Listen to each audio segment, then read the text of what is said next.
Bonjour, un petit retour rapide de la mise à jour 8.102.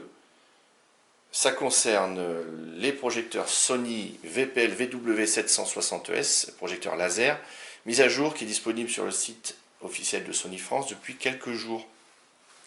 Donc on va voir tout de suite de quoi il en retourne. On a deux fonctionnalités supplémentaires qui a auparavant été implémentées dans le 870ES. Donc la première fonctionnalité se trouve dans le menu Réalité Création et se nomme Digital Focus Optimizer. Pour ce réglage, on a deux possibilités, activer et désactiver. Ça permet d'augmenter de manière significative et très efficace la netteté sur toute l'image. Donc ce dispositif fonctionne de concert avec le filtre de bruit. Bon, moi je l'ai laissé comme il était au départ. Et fonctionne également avec la résolution du RC. On peut même se permettre de désactiver la résolution du RC, tellement le défaut est efficace. Voilà, donc ça c'est pour la première fonctionnalité. Donc j'en attendais pas beaucoup, mais là j'ai été assez surpris positivement par ce dispositif.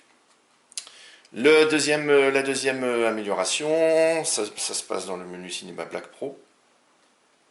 Et c'est l'arrivée de l'iris. Enfin, l'arrivée de l'iris, c'est un bien grand mot, puisque l'iris, dispositif mécanique, c'est un diaphragme qui s'ouvre et qui se ferme pour laisser passer plus ou moins de lumière.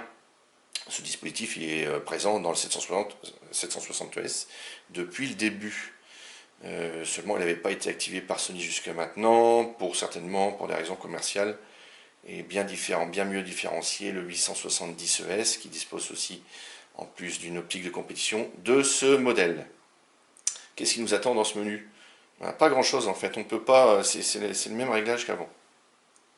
On a un contrôle dynamique sur trois positions, off, limité ou full. Quand on le laisse sur full, quand on a une image de noir, ça coupe complètement le laser. Là, ça c'est la puissance lumineuse, ça n'a pas changé.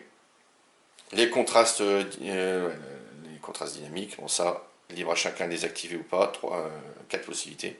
Bas, médium, high. Qu'apporte cet iris? Cet iris apporte quand même une belle amélioration, d'une belle lisibilité dans les noirs. Et sur les scènes qui vont être foncées ou qui vont contenir vraiment très peu de lumière, on va avoir un niveau de noir qui va s'abaisser fortement. Et grâce au gros contraste contraste à l'intérieur de l'image, les pics lumineux à l'intérieur de l'image, on va avoir une image qui va rester encore dynamique, malgré la baisse du laser.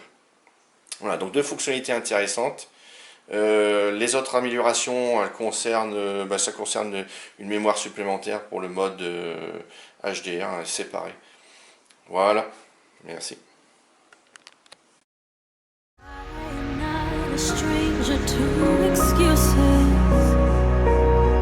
burned me once or twice. I expect